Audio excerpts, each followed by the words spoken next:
Good afternoon, buenas tardes, and welcome to all of you. We thank you very much for joining us today in this, the final lecture in our 2010-2011 Millennium Lecture Series. I know this is a really busy time of the year for all of us, and I'm so pleased that you've come because I think you will know once you've listened to our speaker today that your time is extraordinarily well spent. I'd like to thank our co-sponsor of today's lecture, the Office of the Vice President for Business Affairs, and Cindy Villa, the Vice President. Thank you very much, Cindy.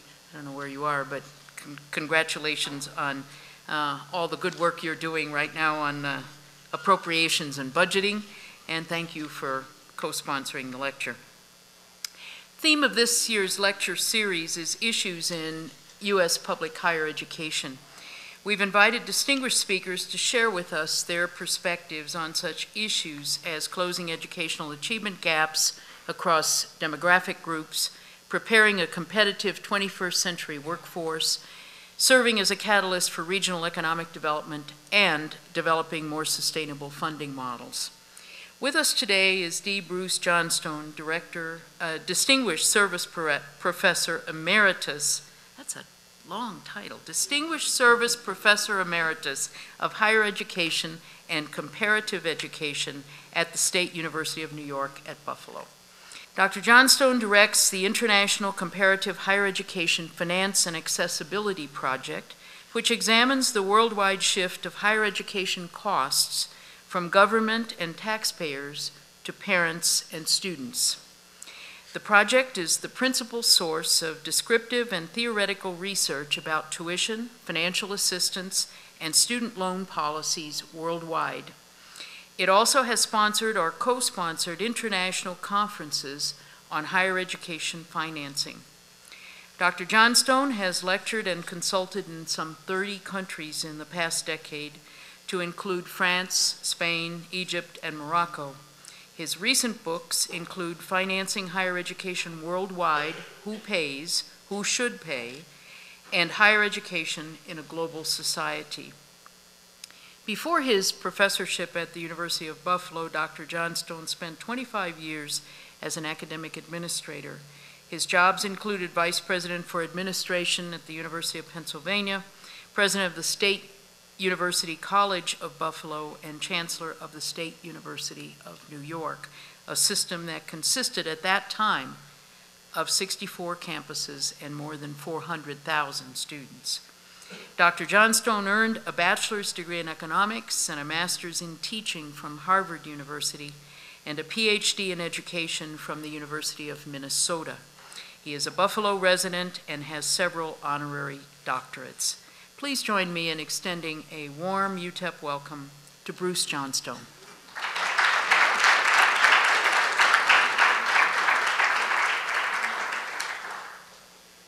First, I'll raise this just a little.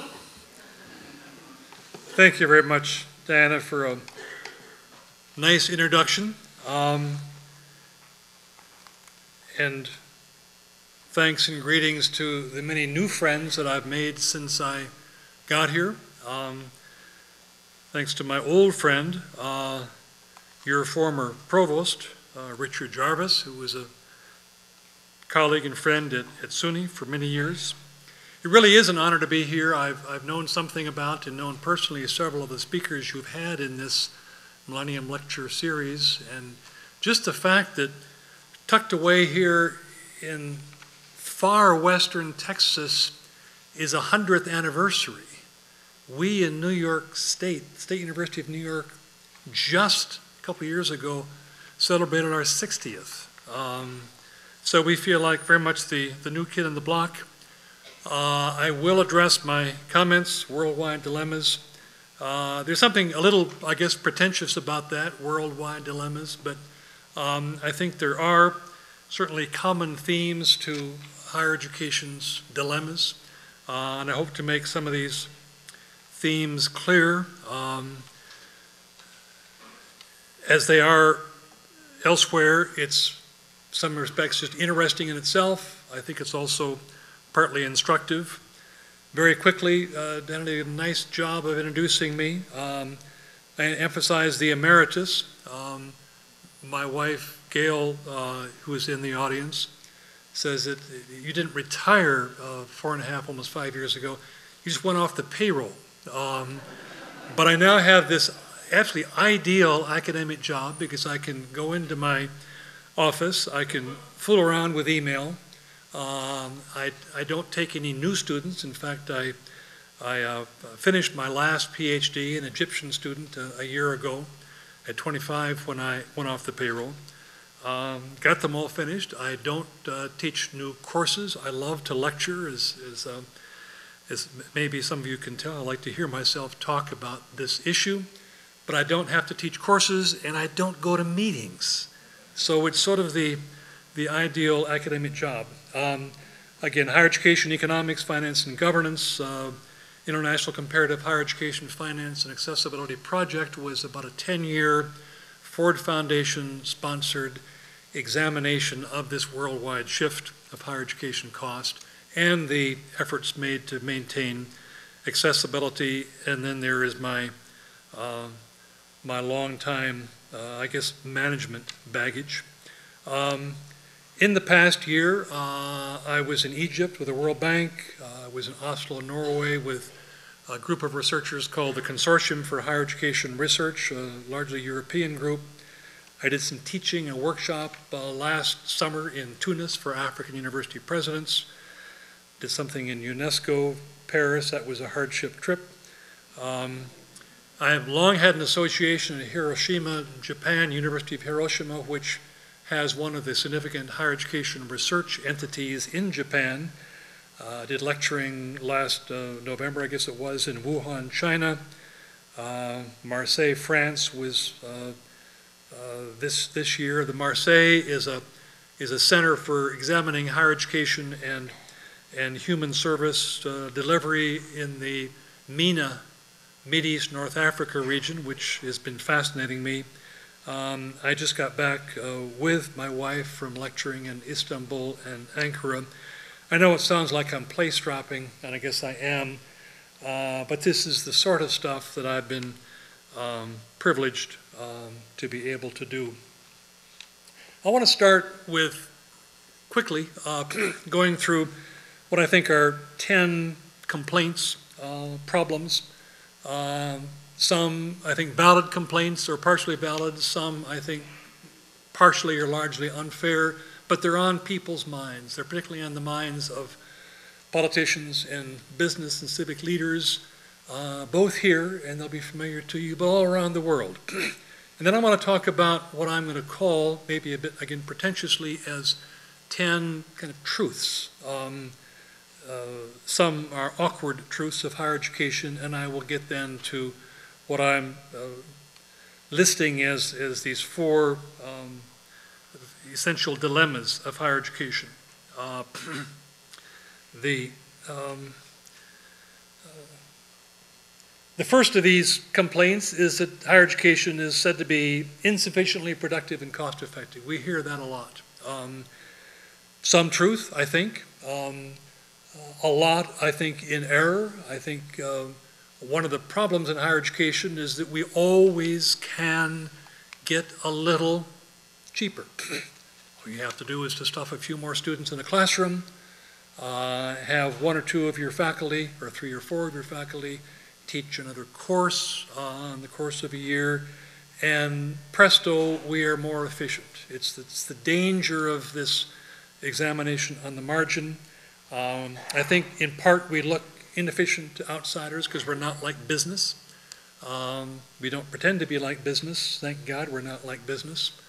I can think of some businesses that have gotten us into deep trouble in recent years. But I guess the fact of the matter is it's possible for faculty members or staff members here, any place else, and perhaps especially higher education, to become a little less productive over time because of the autonomy, the control of our own time. But I've often seen that, maybe in a self-serving sense, as the other side of the coin of the faculty and staff who are so astonishingly productive, driven by the same kind of autonomy. I guess there is a bell-shaped curve, and the astonishingly productive faculty I think we get because we have the other side of the bell-shaped curve, and I think for the most part it's an exaggerated problem, but it is out there. Resistance to change. This is something that we've often heard, that higher education won't change, can't change, doesn't change, or is afraid to change. It's not the case in UTEP. I've heard enough about your history to know that you've changed profoundly. I've been on the board of a wonderful little, not uncommon, former Roman Catholic liberal arts women's college in Buffalo, which now, like most of the former Roman Catholic liberal arts colleges for women, is a totally co-educational, vocationally oriented and professionally oriented college of health science and business. No one can say they haven't changed profoundly. I'm not sure, I often say this, that Williams College has changed a lot, but then again, why should they? So to me, the don't change is not strictly true, and those of us who need to change either because of our circumstances or because of societal needs, in fact, I think do change. We don't change easily, but sometimes I think, thank God, we don't change that easily. We're thought to be resistant to measures to demonstrate our effectiveness, and there's some truth to that. Indeed, the output of higher education is learning, is scholarship, is new knowledge, and the fact of the matter is the outputs are appropriately multiple and appropriately, inescapably hard to measure. Maybe we're guilty. But again, when attempts become made to measure our metrics and our output and to reward us or punish us accordingly, one often finds unintended and often adverse consequences. We're overly preoccupied with scholarly prestige. This is certainly true in much of the world. What I think I'm seeing at UTEP is as good an example of any college that is attempting, I think, successfully to combine its long-term mission and tradition of being responsive to this larger community, to this demographic, to teaching, to access, to participation, and without losing that, to become more scholarly. So I think, in a sense, you're an exception, and I commend you for that. Overall, I'm a little weary of the preoccupation with scholarly prestige, and we'll say a little more about that perhaps later. Insufficient attention to teaching. I think this is true by and large. Insufficient attention to learning, and of course learning and teaching are different things. I wish we gave more attention to learning and maybe not less attention to teaching, but more attention to learning. We're thought to be too slow to adopt new technology. Perhaps that's the case. Part of this is something driven by the handful of private, oftentimes proprietary universities that are into e-teaching and internet learning. And there are some forces occasionally, I don't want to mention names here in Texas, that think we can replicate the proprietary email technology-driven universities. I don't think we can, I don't think we should, but yet perhaps we can adopt some new technology faster. Too little regard for students' employability. This is much less a US problem and much more a problem elsewhere. All of you watched with fascination, I'm sure, in Cairo, the, I think, really wonderful revolution, largely put on by, frankly, unemployed university graduates. This is a big problem, and there are reasons for this, and I'll say a bit more about that later. Low entry and high failure rates for students, especially from poor and minority families. Again, I think you have so much to be proud of here at UTEP. but it's a worldwide problem. And again, there are reasons for this. Excessive time to completion. The completion time is kind of interesting in a sense in Europe. The excessive completion time in the United States is probably more a function of the ease of going part-time. Oftentimes, I think, too easy to go part-time. The tendency of students to take the minimum number of credits they can to maintain their Pell Grant accessibility, and therefore, why take the full 15 when I can take 12 or maybe even 9? And this leads then to prolonged graduation rates, prolonged entry into the adult workforce. I think it's a problem we all have to combat. But it's easy in America, maybe too easy in America. In other countries, in the old Europe, that is the Europe that had the long first degree, which was essentially a 6 or sometimes 7-year degree, full-time, corresponding more to the American master's degree, what you often had was students lingering because you finished when you were prepared to take your examinations. And therefore, students began discovering that, well, the real world isn't all it's cracked up to be. With German 10% unemployment, maybe we'll just go to the university a while longer. Interesting example was the case in Austria, which was the first Germanic Central European country to adopt a tuition fee whatsoever, which all the students were saying, if you adopt a tuition fee, it's terrible to have tuition fees, and our students will drop out. And sure enough, in the dead of the summer, a new conservative government in 2002 in Austria adopted a tuition fee. And the students were horrified, and they said that force us out of university education. I think it was 500 euros, about $750, which is like nothing compared to our public university tuition fees. And sure enough, there were students who dropped out. Trouble is, the enrollments went right back up.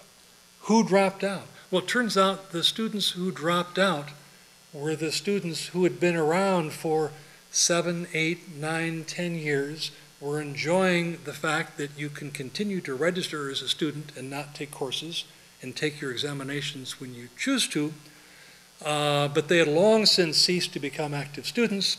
They were enjoying the subsidized transportation and maybe the subsidized meals, but it was no longer worth it to be registered if it cost them 500 euros, so they disappeared. They were essentially non-students. This kind of thing happens, so the time to completion is a complex one. I don't know that it's all that much of a problem. We have a country where it is indeed possible to go part-time. It's part of our accessibility. The fact that a large number of your entering freshmen do not graduate in 6 years is a reflection, I think, more of the purposeful openness of your accessibility, the ability to go part-time. I think it's overdone. I think we need to advise students to, for the most part, to go and finish faster, and yet it's part of our overall access. In any event, these are common complaints. I want to turn next, as part of the context to the overall dilemmas, to what I'm calling 10 sort of awkward truths, and the first is the claim, and I do a lot of lectures on this. It's actually worth a whole lecture. I'm going to give it to you now in a minute and a half, of the high and annually increasing costs. The fact that the per student costs, the revenue costs in higher education, the kind of the normal default rate of increase annually is at a rate of increase greater than inflation. And your politicians will pound on the table and say it can't go up every year faster than inflation. And the only answer to that is, why not? Inflation is an average, and the inflation rate is in fact an average. of a whole lot of cost increases. And it stands to reason that about half of those cost increases are above average, half are below average. And the reason you're above or below is primarily due to the degree to which capital, labor-saving capital, can be infused into the production. And the fact of the matter is it can't very easily in higher education. We spend a lot of money on technology, but by and large the technology doesn't lower the unit costs. I think it adds to the productivity, it adds to the value of the output, the value of the learning, the value of the research, but it doesn't, as in auto manufacturing or computer manufacturing, literally lower unit costs. So the average unit cost increase overall, worldwide, is pretty much tracks the cost increase of faculty and staff compensation, which is presumably a little above inflation, not always. But you add to that now, in the countries that I look at, Kenya, Ethiopia, Brazil, Bangladesh, countries with rapidly increasing youth cohorts. And now you have the unit cost accelerated by the enrollment increases. And the enrollment increases are in turn accelerated not simply by demographics, but by percentages of increasing demographics seeking higher education, and therefore the overall trajectory annually of increasing revenue needs is substantially in excess of inflation. That's the base. Question is, where does the money come from? To that later. Second awkward truth is what I think is a preoccupation, both financial and political, with the classical research university. Again, I think with all enormous regard to UTEP, which I think may be, as well as any institution that I've come to know, handling this combination of true to teaching and participation and to scholarship. In most cases, it doesn't exist. In Egypt, for example, part of the problem is a total preoccupation with the classical Egyptian universities, a denigration almost, politically, financially, and culturally, of the shorter cycle, more vocationally oriented universities or colleges, which is part of the problems of their unemployed graduates. All of us have unsustainable future alternative drains on tax revenues, largely for pensions and health care. This is worldwide. We think of it, first of all, a year ago with Greece, with Portugal, now US. The fact of the matter is, virtually all of our governments, I say advanced industrialized societies, the European, OECD, West Europe, North America, Japan, Australia, etc., are facing this enormous increase in pension obligations, healthcare obligations, largely unfunded. The resulting imperative, therefore, is in higher education, can you lower your unit costs or find more non-tax revenues, or actually, preferably, both? Great political resistance to regular, significant, and sustainable tuition fees. Tuition fees we've gotten used to. We think they're part of what's appropriate in higher education. Fact of the matter is, Europe, as you may know, is the last bastion of essentially free higher education, and even that is weakening. Netherlands, Portugal, certainly UK have tuition fees, but it has not been accepted culturally. I just read that Germany has been struggling, and here's a country where per capita incomes are not unlike the United States. The German universities are seriously underfunded, and there's been a cry for years to have some tuition fee. For years it was made illegal by the central government. Some of the states, the Länder in Germany, sued that higher education tuition setting is a state Länder obligation, not a central obligation. They won that tuition fees, that lawsuit. Suddenly a number of the the German Länder, particularly the old formerly East German Länder, began implementing a tuition fee of 500 euros about $750. Again, very, very small. The opposition has been intense. We are in a conservative land as overall, and Texas more so than most. But in Europe, you have much more of a prevailing social democrat, large tax expenditures, large state obligation, and the left political parties with their student union allies have never abandoned the quest for eliminating tuition fees. Now, Baden-Württemberg, the lander in Germany, has pledged to eliminate the tuition fees that are now about $65 million a year. Next year, therefore, the state of Baden-Württemberg in Germany has to find an additional $65 million simply to eliminate the $500 tuition fee.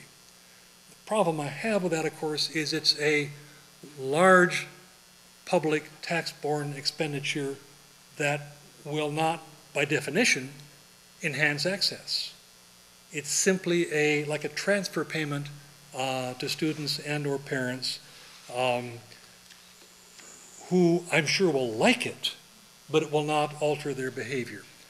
The most interesting probably is England, which was the rest of the Europe resisting tuition fees until 1997, when finally conservative, a liberal government under Tony Blair first implemented a tuition fee, much to the terrible dismay of the National Student Union and the left of Labour, but it was put in. It was £1,500.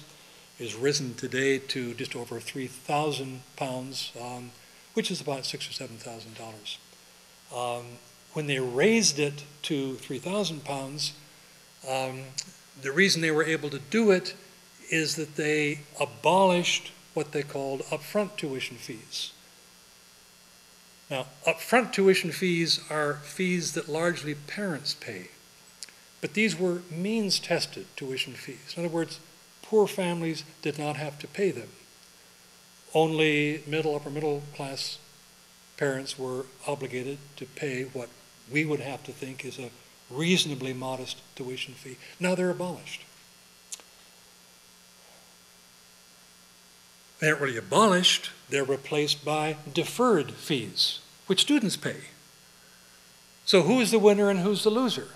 Well, obviously the winners were the upper middle income parents who no longer have to pay tuition fees.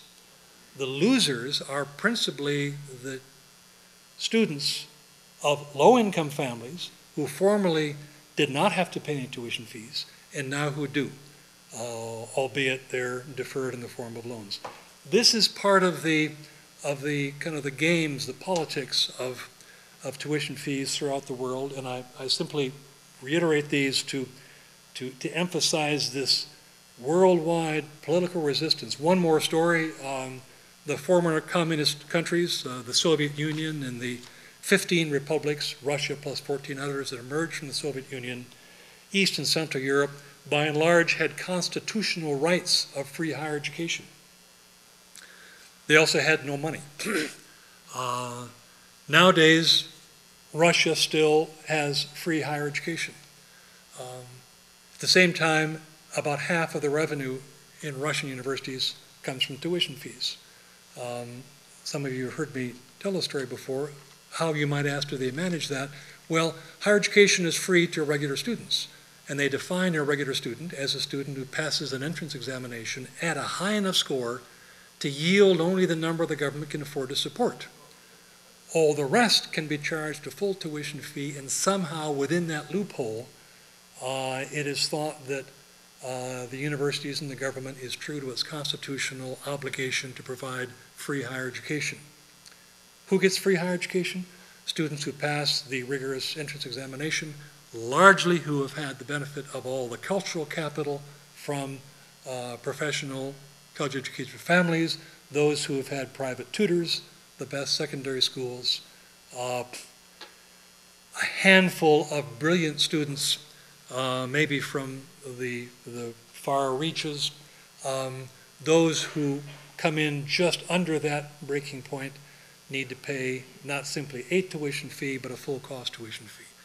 This is the case throughout the post-communist world, not the Asian post-communist, not China or Vietnam, but same thing in the swath of African socialism in Africa, where you have this, to the economist, to the policy analysis, hugely inequitable policy of the sort of average taxpayer paying, by and large, regressive taxes, consumption-based taxes, supporting a higher education for a relatively small, supply-constrained, elite number of students in public higher education. The rest can be handled either in private higher education or the private tracks within public higher education. So what I love about this whole field is this wonderful combination, to me, of real economics, finance, management within this fascinating ideological political context. Number 6 here, the awkward truth, is the inability of the economies to absorb all of the projected numbers of university graduates, at least in high knowledge content jobs. What are universities for in Egypt, in Kenya, again, where I've been, Morocco? Well, universities were to train students for civil service. How do you train for the civil service jobs, which all young people want? Well, you get a law degree. Not to practice law, but you get a law degree to get into the civil service. Civil service jobs are not increasing, they're decreasing. The number of graduates is increasing enormously, and that's part of the reason this disconnect between the curricula and the economic and social needs of the economies. So these rising numbers of graduate unemployment and unmanageable debts. And this is something that I think we're toying with in this country. I don't really worry about an undergraduate debt in the range of $15,000, $20,000, $25,000. To me, that's an appropriate investment. That's, again, maybe another lecture. But in certain fields, we do have very large debts that are certainly approaching unmanageability. Persistence of high failure and non-completion rates of what I call the participation margin. By participation margin, I mean those students who would not have been in higher education 20 years ago, 25 years ago, who are now going, those are the students that you prize the most. And the fact of the matter is, these are students that are more difficult. They come in with less of both the cultural capital, less of the accumulated knowledge and study habits. Do they deserve higher education? Absolutely. Are they riskier and more difficult? Absolutely. That is one of the truths, maybe an awkward truth, maybe not. What makes it more difficult is the correlation of this participation margin with socioeconomic poverty, and furthermore with linguistic and ethnic minority status. And further, single family parents, all the rest of the kind of array of problems that associate this participation margin. Again, I'm proud that I'm from a country that values extending opportunity into the participation margin, and I treasure being at this college, which I think has made that so much a signal part of its mission. But let's not kid ourselves. There is a greater risk, there is a greater cost, and one must accept the problems that come with that. And I guess number 10 is an increasing social and political ambivalence, certainly a lack of consensus between the fact of these persistent inequalities and the fact that higher education, for the most part, in general, higher education does not make its entering students more alike. It probably makes them more different overall. Anyway, with those kind of backgrounds, I want to give these some attention quickly to the 4 dilemmas: the worsening institutional system austerity, the widening gap between have and have-not institutions worldwide, the inability of economies to provide the high-paying, high-knowledge content jobs, and the persistent and widening gap, for the most part, UTEP, largely an exception, between those who are academically prepared, ambitious, and interested, and those who are not. Let me turn first to this austerity problem. What I talk about is the diverging trajectory. I've already talked about the trajectory of costs and revenue needs going ever upward. The trajectory of likely public revenues is not going up at that rate. In the United States, part of the problem, of course, is our severe and continuing recession. Part of it is a taxpayer resistance, maybe especially in Texas, but it's throughout the country. I happen to think we're largely an undertaxed nation, but not many people buy into that, certainly not politicians. So taxpayer resistance is part of this U.S. scene. And part, of course, is a dependence upon states. And this is different than other countries. Other countries can, particularly in recession-born hard times, run deficits. Countries need to run deficits. Countries should run deficits. We did run a deficit, which was largely, not entirely, a recession-prompted deficit. But higher education is borne by states. And this is especially troublesome when something like $7 or $8 billion of stimulus money were handed to states who used it to plug state finance gaps, but it's all gone. And so whatever the underlying state problem was before the federal stimulus money is now worse. And I think it was Colorado, according to the Chronicle, where some 26% of the state's contribution to public higher education came from stimulus money. That is no more. And now how do they plug the gap with an underlying revenue problem that hasn't gone away? So it's a huge problem. 2009 to 2011, there's some 13 states that have had greater than 10% revenue decreases, and I understand something is forthcoming in the Texas system that would be like that. So taxes are a huge problem, and not in the immediate trend reversible.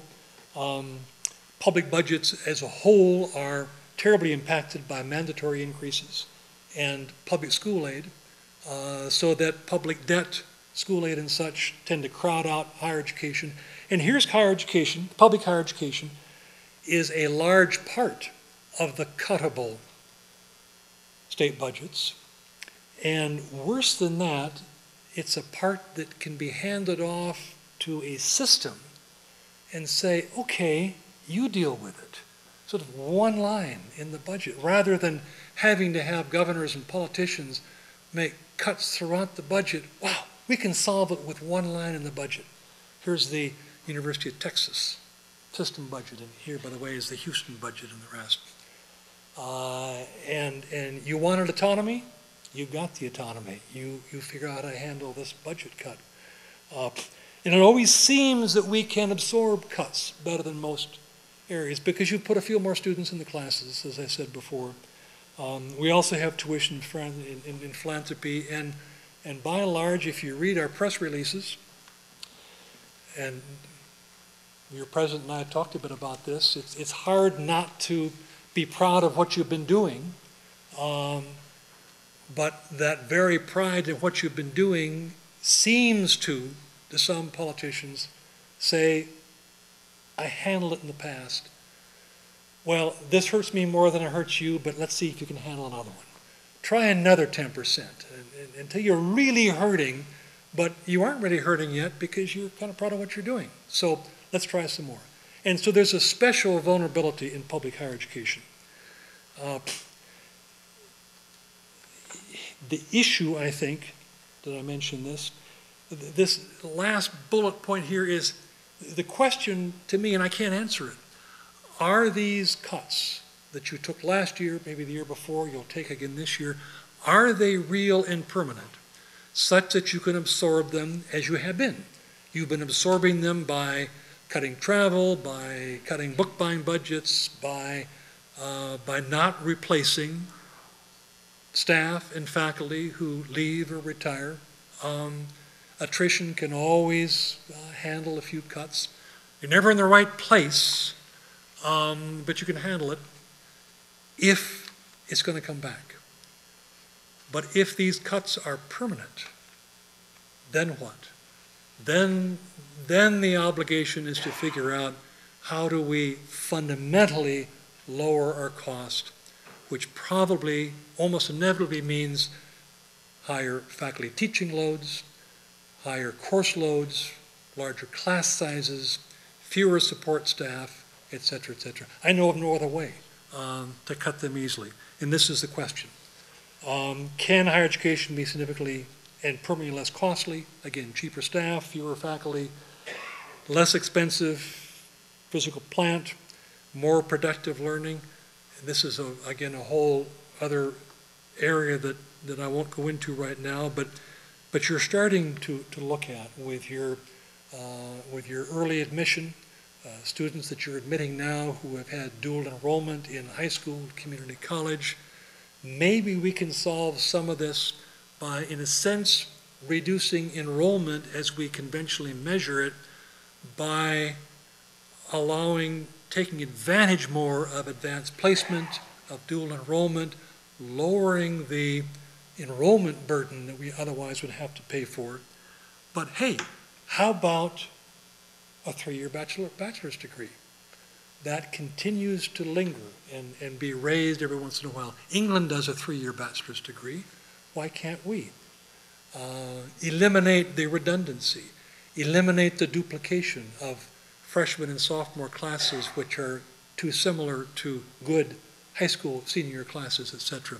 So there are ways of significantly reducing significant ways, major ways, difficult ways.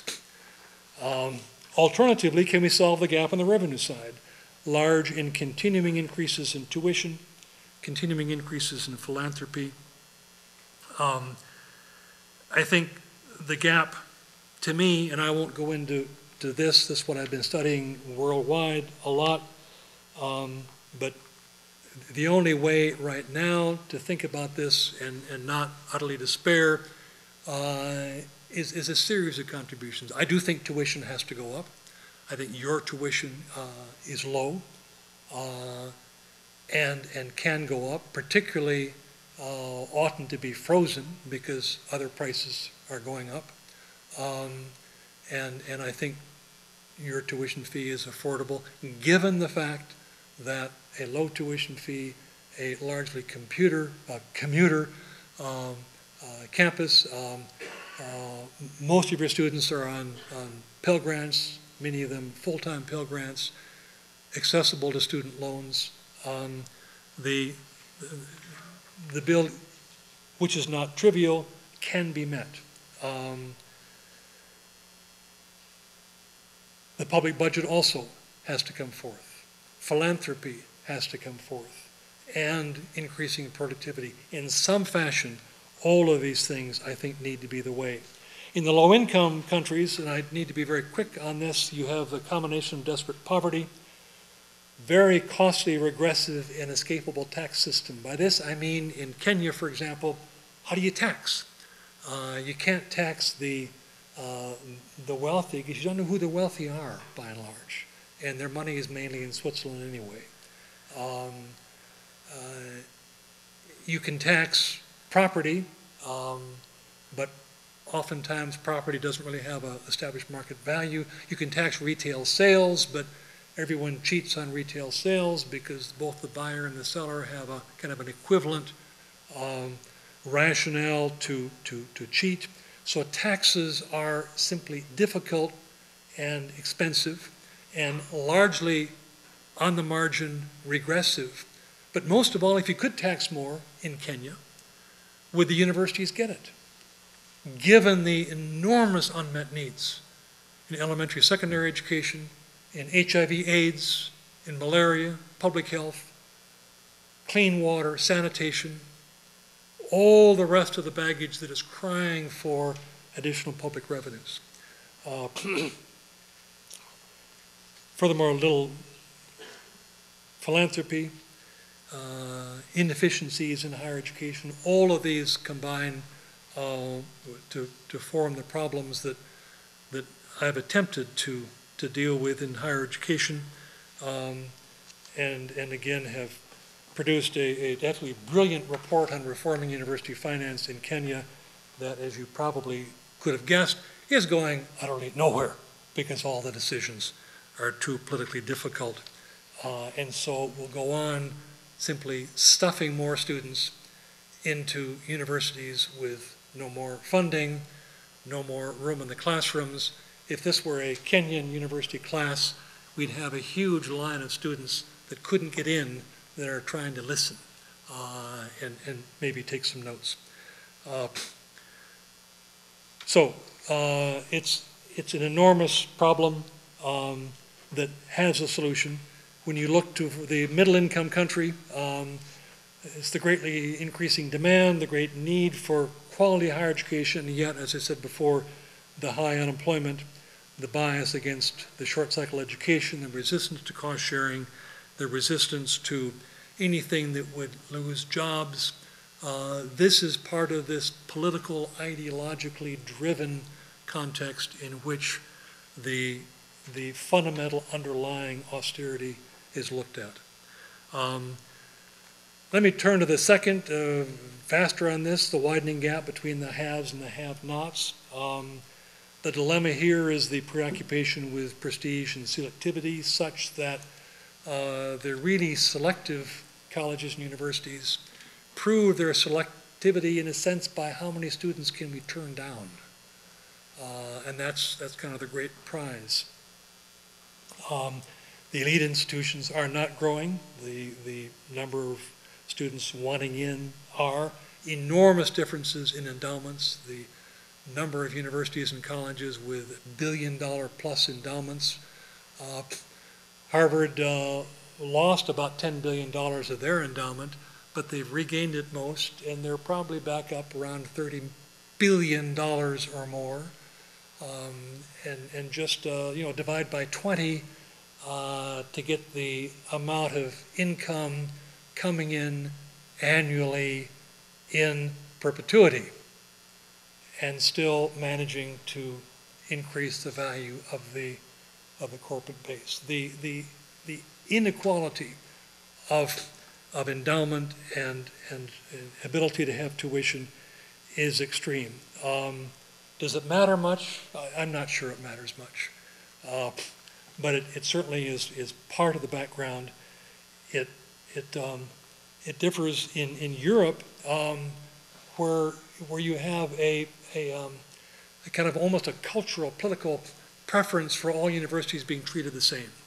And there is extreme resistance in, for example, Germany, to picking a small number of universities because they can't improve them all, to improve a small number, maybe 10, maybe 12, maybe 15, and that is politically rejected because partly the students, partly the faculty, partly the political left doesn't want the differentiation. And that is confronting this increasing quest for international prestige and the quest for corporatization.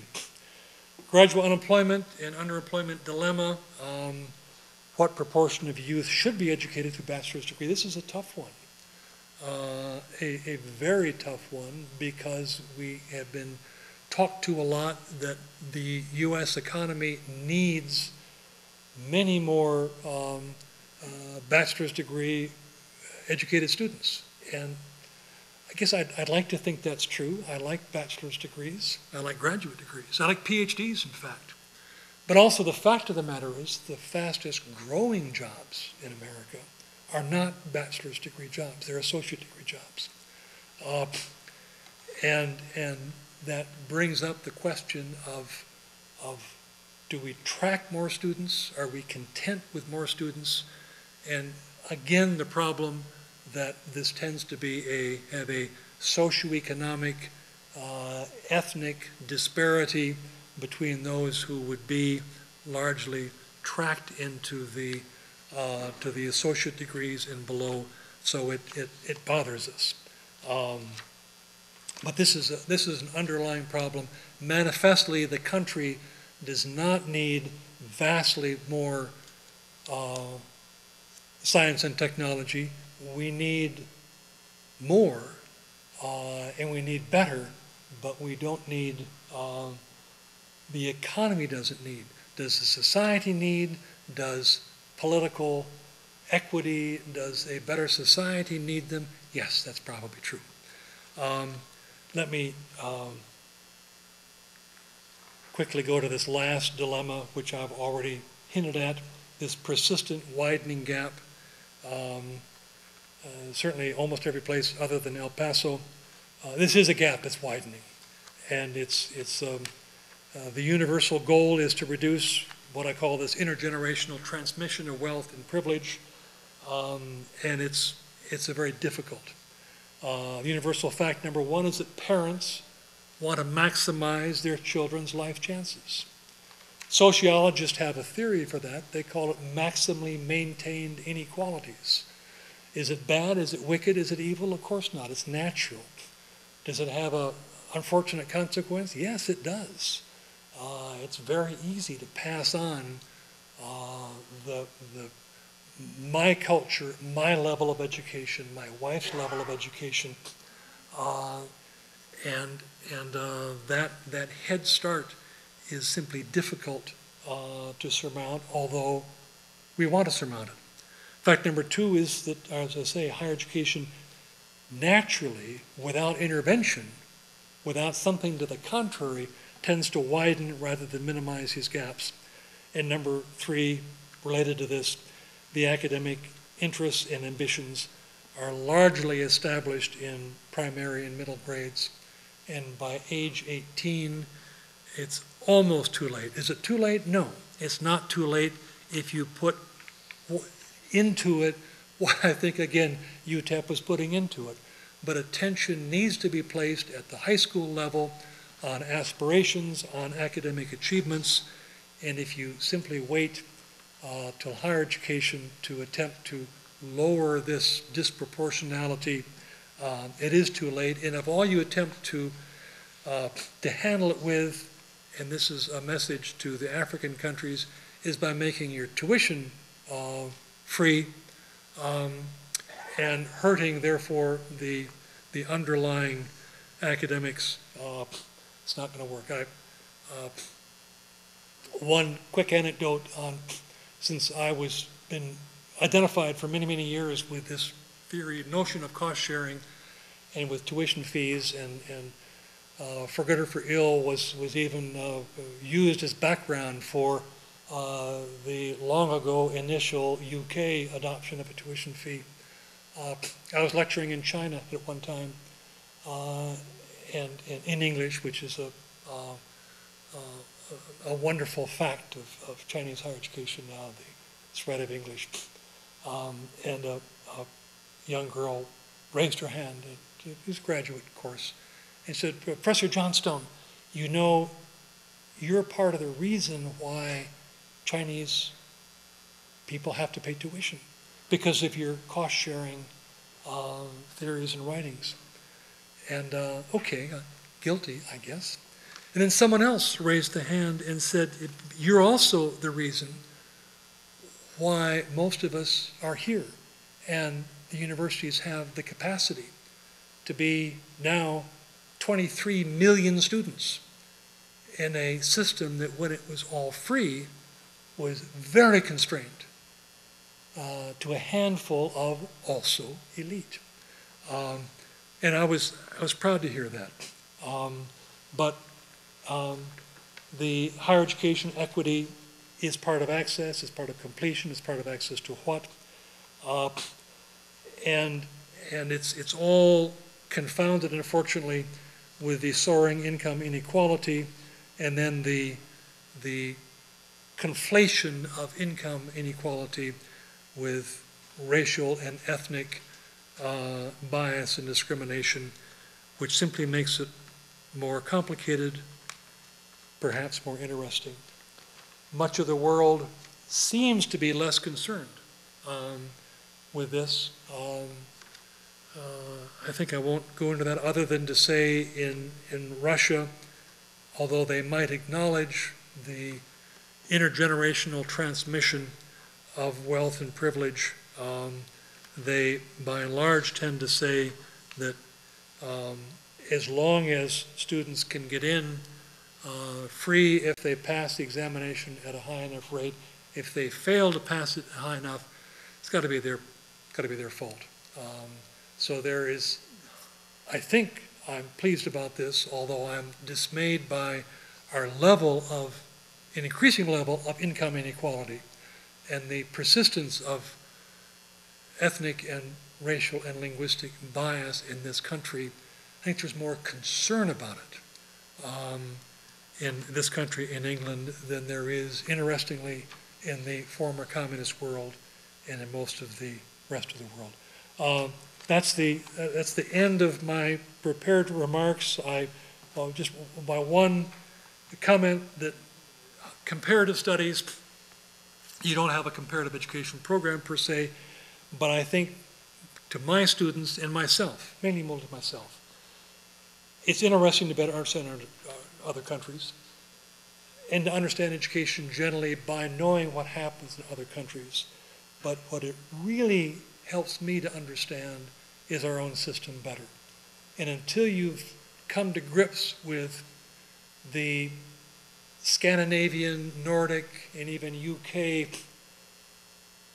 cultural resistance to expected parental contributions to their children's higher education, which offends the Swedish and Norwegian youth because they dearly want to be financially independent adults and don't see how we can stand to have our youth be considered financially dependent on their parents.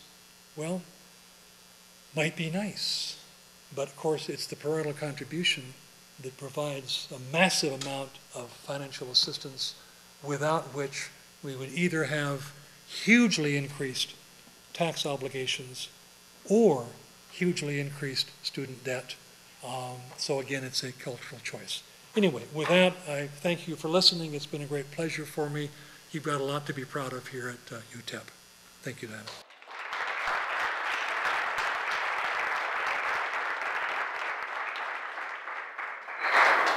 Okay, so Dr. Johnstone will be happy to answer questions. If you have a question, I'll ask you to go to the microphone so that we can all hear you, and to identify yourselves as you do that.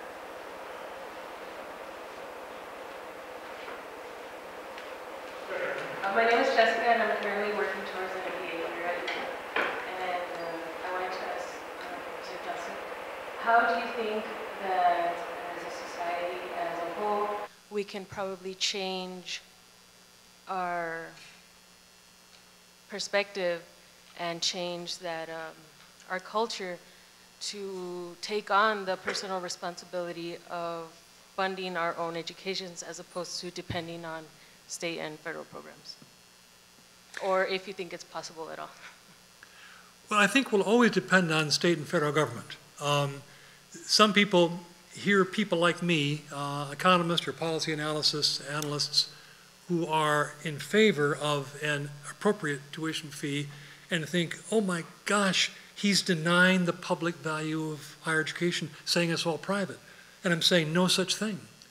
What I am saying is it's partially private, I think undeniably so, and to that partial degree at least, we need to make it possible for students to invest in their own higher education. And I know you've got some students, partly of a Mexican-American cultural heritage, that resist indebtedness, and that's probably laudable, but not totally laudable, because in fact, the kind of modest tuition fees and investments that for the most part we're talking about are a very appropriate investment in one's higher education. And And at the same time, no one is looking, no people like me are looking for an abolition to substantial public financing. In fact, the highest tuition, the range of tuition fees that I urge countries to consider is sort of from a low of 10 to 15% to a high of 30%, leaving at least 70%, if not 80%, appropriately public. So I think we need to hang on to the public value of higher education. If some people want to pay a whole lot more for the elite prestige name and for a university that has, you know, the climbing walls or whatever they all have, and lots of you may have one too. That's all. That's private. Soon. Okay. But if they want to invest further, that's fine. That's a personal investment. But I think it's a precious thing for the United States to be able to say that public higher education should be accessible, at least through the undergraduate degree, to all students of traditional age. I'm going to back away for a moment from the 31-year-old single mother of 3 who hasn't finished yet. That's a deeper problem, and I can't say that quite, but it is possible to get a bachelor's degree at UTEP with your parents contributing nothing, and I don't want to lose track of that. David Goff, I'm a cardiologist, and I've had the pleasure of spending the weekend with Bruce. That's not fair. You want a head start, David. we had a conversation that I think is relevant here. You've kind of skirted around it in the world, but the situation where Islam and the inability to borrow money, or I can't borrow, how it affects the education in that part of the world, and how, therefore, the government controls more so what goes into their education. But I thought it was quite interesting, and I think it might bear in this. Well, yeah, that is a complication, Dave. We talked about it a little bit. It's maybe a special complication in a place like England. Just one more. What England has done is increase their tuition fee maximum from £3,290 to £9,000 a year. This is England, that not that long ago was free higher education. £9,000 is well over $14,000. That's tuition fees, much less the cost of living. So much more radical. And what is often said with England having a very large base, particularly of Pakistani and Bengali population, where culturally, either because of Islam and the dislike, or the more than dislike, the ban on traditional interest rate, either paying interest or charging interest, makes student loans very difficult, plus a cultural bias against debt, particularly debt to send daughters to higher education. Is that a reason for rolling back tuition in England back to zero? And I think it's clearly not. The problem with Islamic prohibition against borrowing and paying interest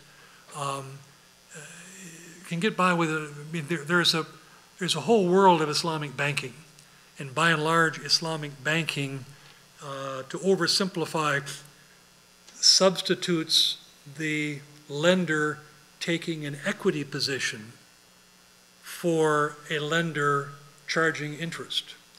And the equity position is not against Islamic law. Charging interest with a fixed schedule of interest payments is, and so you have a flourishing Islamic banking, particularly in places like Malaysia. And some of us have thought that, gee, maybe the income contingent concept, where what you're selling is a piece of your own equity, your own income, future income, looks more like equity financing than like debt financing. So I think there are ways of getting around this.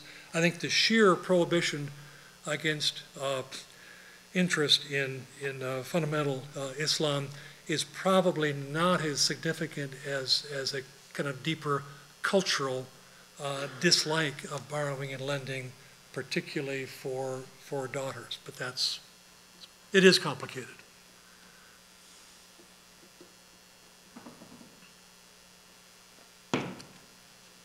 Let me thank Bruce Johnstone once again for spending a very, very significant amount of his valuable time with us and helping us think through a number of issues and working with a number of groups on the campus.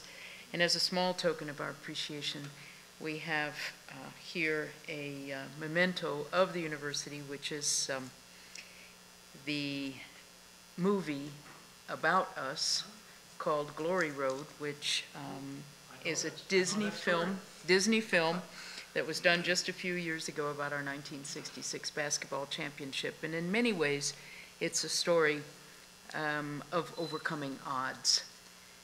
And in many ways, it's the UTEP story. So thank you. Thank you very much. You have so much to be proud of. Thanks a lot.